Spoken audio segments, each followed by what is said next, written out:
Welcome back ناظرین آج بات کرتے ہیں نا اسٹریٹ کرائم کے اوپر. ہم اکثر بات کر رہے ہوتے ہیں اور افسوس یہ ہوتا ہے کہ ہم ایک دفعہ سوچتے ہیں کہ جی آج جو ہے نا اسٹریٹ کرائم یا اس حوالے سے کوئی بات نہیں کریں گے, مگر ایسی کہانیاں جو ہیں وہ سامنے آتی ہیں کہ مجبور ہو جاتے ہیں کہ اس چیز کو سیگمنٹ کا حصہ بنائیں. ایک انوکھی واردات جی رپورٹ ہوئی ہے, اور پہلے تو آپ نے بڑا سنا ہوگا, دیکھا ہوگا, سی سی ٹی وی فوٹیجز سامنے آتی ہیں کہ جی 2 مسلح ملزمان ہیں اور انہوں نے فلانا کسی بھی شہری کو جو ہے وہ لوٹ لیا. اب ایک ڈکیت فیملی جو ہے وہ منظر عام پر آئی ہے, جس کے اندر نہ صرف خاتون بلکہ بچے کا بھی استعمال جو ہے وہ کیا گیا ہے, اور اس نے سکن تھانے کی حدود میں واردات کی ہے. اس سے قبل بھی تاجروں کے جو لیڈر ہیں انہوں نے ہمیں بتایا تھا کہ جی تھانے اس کے اندر بننے چاہیے مزید. مگر یہ پوری سچویشن ہے کیا, کس طرح اب ڈکیت فیملیاں جو ہیں ڈکیتیاں مار رہی ہیں اور شہریوں کو لوٹ رہی ہیں, اس کے اوپر اپنے ناظرین تک مکمل تفصیلات پہنچاتے ہیں. ہمارے رپورٹر ہیں, کرائم رپورٹر ہیں, ان سے ہم بات کرتے ہیں عاطف رضا صاحب سے. عاطف صاحب ذرا تفصیلات تو بتائیں نا, یہ ایک نئی انداز میں ڈکیتیاں ہو رہی ہیں. جی ابھی بالکل آپ نے صحیح کہا. یہ شہر کے اندر جو ہے جو منظم گروہ ہیں وہ اپنے بچاؤ کے لیے اور لوگوں کو بھٹکانے کے لیے نئی ترکیبیں اپنا رہے ہیں. ابھی ہم نے ماضی میں دیکھا ہے کہ گھریلو ملازمین کے ساتھ مل کر ملزمان گھروں میں ڈکیتی مارتے تھے. اب انہوں نے رات چلتے لوگوں کے ساتھ بھی ڈکیتیاں کرنی شروع کر دی اور اس کے لیے خواتین اور بچوں کا استعمال شروع کر دیا ہے. آج سکن تھانے کی حدود میں بھی ایک واقعہ ہوا کہ ایک تاجر سے 8 لاکھ سے زائد کی رقم لوٹ لی گئی. اس میں اس کی واقعے کی فوٹیج سامنے آئی ہے جس میں دیکھا جا سکتا ہے کہ ایک موٹر سائیکل کے اوپر 2 مرد اور ایک خاتون آتی ہیں, جبکہ دوسری موٹر سائیکل پہ ایک مرد موجود ہوتا ہے. وہ خاتون کچھ فاصلے پر جاتی ہیں, وہاں سے اترتی ہیں اور دوسرے بندے کے ساتھ جا کے بیٹھ جاتی ہے, اور یہ واردات کرنے کے بعد وہاں سے بآسانی فرار ہو جاتے ہیں. اس سلسلے میں تفتیش کاروں کو کہنا ہے کہ خواتین اور بچوں کو اسی لیے استعمال کیا جا رہا ہے جس سے پولیس اور دیگر جو چیکنگ کرنے والے لوگ ہوتے ہیں ان کو دھوکہ دیا جا سکے کہ ان کے ساتھ خواتین اور بچے موجود ہیں, وہ واردات نہیں کر رہے ہوں گے. اس سے پہلے اس طرح کی وارداتیں گٹکے کی سپلائی, منشیات کی سپلائی یا اس کی فروخت میں ضرور ہم نے دیکھی تھی کہ استعمال ہوتی تھی, لیکن اب باقاعدہ کھلے عام یہ لوگ سڑکوں پر آ گئے ہیں. اور اس کے حوالے سے اب تک جو چیزیں سامنے آ رہی ہیں کہ اس میں وہی گروہ ہیں جو شہر کی کچی آبادیوں میں جو باقاعدہ جو رہ رہے ہیں لوگ, جو اس کے آؤٹ اسکرٹ میں جو موجود لوگ ہیں, جو ان کے دیگر دوسرے شہروں سے, صوبوں سے اور گاؤں سے جو لوگ آ رہے ہیں, وہ باقاعدہ یہاں پر آنے کے بعد کام دھندا تو ان کو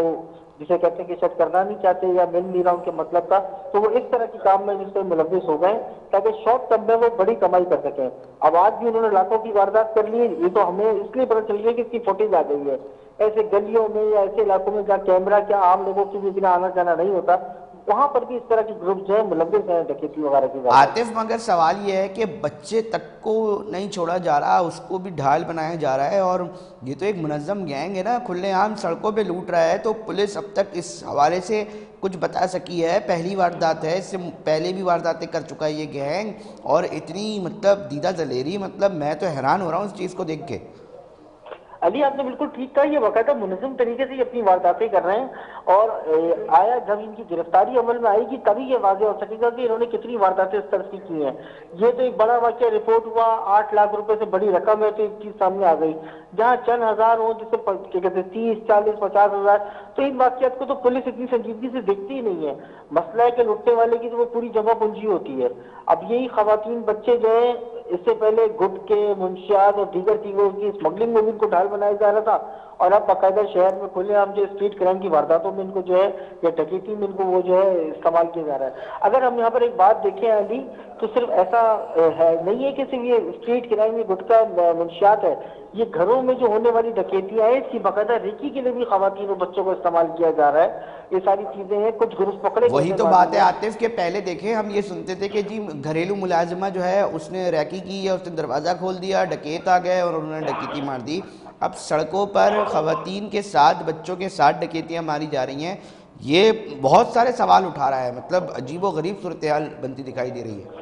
بالکل علی, یہ لمحہ فکریہ ہے, نہ صرف شہریوں کی سیکیورٹی کے حوالے سے بلکہ اس کے لیے کام کرنے والے اداروں کے لیے بھی چیلنج بن کے سامنے آیا ہے کہ وہ اس سے لڑنے کے لیے یا اس کے سدباب کے لیے کیا پالیسی بناتے ہیں. زیادہ سے زیادہ ہوگا کہ چند باتیں سامنے آئیں گی کہ کچھ مقامات پر لیڈیز پولیس اہلکاروں کو لے آیا جائے, لیکن ابھی اتنا بڑا شہر ہے, اتنی بڑی آبادی ہے جس کا کوئی ریکارڈ نہیں ہے, کوئی سسٹم نہیں ہے, اور کہاں پہ یہ لایا جائے گا. یقینی طور پہ ان گروہ کی سرکوبی کے لیے جو ہے نا اب کچھ نہ کچھ ان کو کوئی مثبت حکمت عملی مرتب کرنا ضروری ہے, ورنہ ان وارداتوں میں مزید انکشافات جیسے کہتے ہیں نا. اس واقعے کا عاطف, اس واقعے کا مقدمہ کا اندراج ہو چکا ہے, تفتیش شروع ہو چکی ہے, کیونکہ اکثر جی یہ ابھی دیکھا بالکل جاتا ہے کہ جی FIR بھی نہیں ہوتی نا جی۔ نہیں ابھی بالکل اس واقعے کا مقدمہ تھانہ سکھن میں درج ہو چکا ہے، تفتیش کا آغاز تو یقینی طور پہ کر دیا گیا ہے، لیکن ابھی تک اس میں ہم کوئی کامیابی حاصل کرنے کی کوئی بات کوشش اس سے نہیں بتا سکتے، نہ ہی کوئی کامیابی حاصل ہوئی ہے، نہ ہی فوٹیج میں نظر آنے والے کسی بھی ایک ملزم کی گرفتاری عمل میں آ سکی ہے۔ اچھا عاطف، ایک آخری سوال ہم یہ جاننا چاہیں گے، اکثر یہ بات کی جاتی ہے کہ سکن تھانے کے حدود میں بحث کالونی اور بہت سارے ایسے تجارتی مراکز آتے ہیں جس کی بڑی تعداد میں جہاں پر جو ہے وہ رولنگ ہوتی ہے پیسوں کی، اور وہاں اکثر یہ مطالبہ تاجروں کی جانب سے آ رہا ہوتا ہے کہ جی تھانوں کی جو تعداد ہے اس میں اضافہ کیا جائے، نفری میں اضافہ کیا جائے، تو اس مطالبے کو کیسا دیکھ رہے ہیں اور اس حوالے سے کوئی ایسی اطلاعات ہے کہ اس کے اوپر کوئی کام ہو رہا ہے؟ علی، تھانوں میں اضافوں کے حوالے سے آپ نے جیسے کہا کہ ابھی گزشتہ روز ایک اعلیٰ سطح اجلاس ہوا تھا جس میں یہ فیصلہ کیا گیا تھا کہ شہر میں تھانوں کی تعداد کو بڑھایا جائے، لیکن اگر ہم شہر میں تھانوں کی تعداد کو بڑھانے کی بات کریں نا تو اس میں ہمارے افسران کے اندر بھی جو ہے نا اختلافات پائے جاتے ہیں۔ ماضی میں سابق IG سے اقبال محمود تو وہ تو تھانے کے اضافے کے نہ صرف سخت خلاف تھے بلکہ وہ تو SHO شپ کے بھی خلاف تھے، وہ کہتے تھے نہ SHO ہونے چاہیے اور تھانوں کی تعداد کم کر دینی چاہیے، جتنی نفری ہے ہم اس کو وہاں یوٹیلائز کریں، جتنی زیادہ تھانے ہوں گے آپ کی نفری کی تعداد کٹتی جائے گی، آپ کی نفری دوسرے تھانوں میں جائے گی، اس کا الگ بجٹ لانا پڑے گا، اس کا الگ خرچہ، پھر اس تھانے کو اپنے دیگر اگر ہم مان لیں بات کو کہ تھانے یہاں پر کمائی کرتے ہیں، تھانے یہاں پر جرائم پیشہ افراد اپنا حصہ لیتے ہیں، تو ان مزید تھانوں کے قیام سے ان کے حصے بھی بڑھ جائیں گے۔ اگر ہم منظم طریقے سے چلانا چاہیں تو جو ہمارے تھانے ہیں، جو ہماری نفری ہے، اگر ہم اس کو صحیح طریقے سے یوٹیلائز کریں اور ایگزیکٹلی ہم اسی کام کے لیے اویل کریں تو میرے خیال سے اس میں زیادہ بہتر نتیجے آ سکتے ہیں اس کے۔ تو عاطف تھوڑا سا اس حوالے سے بھی بتا دیجیے گا کہ دیکھیں جس طرح ایک بے روزگاری کا سلسلہ جو ہے وہ دیکھا جاتا ہے، اور اس کے ساتھ ساتھ پھر ہم یہ دیکھ رہے ہوتے ہیں کہ صورتحال ایک دم بے قابو ہوتی جا رہی ہے، روز بروز جو وارداتیں اس میں اضافہ دیکھا جا رہا ہوتا ہے، تو کچھ پروجیکٹس کی بات کی جاتی ہے نا عاطف رضا، تو اس کے اوپر کوئی چیز اطلاعات موصول ہوئی ہیں آپ کو کہ بھائی ٹھیک ہے جی یہ اس طرح کی حکمت عملی ٹیکنالوجی کے استعمال کر رہے ہیں، کراچی اتنا بڑا شہر ہے، جس طرح دیگر پاکستان کے بڑے شہر چلائے جاتے ہیں تو جی ہم کراچی کو بھی اس طرح چلائیں گے؟ علی دیکھیں، سیف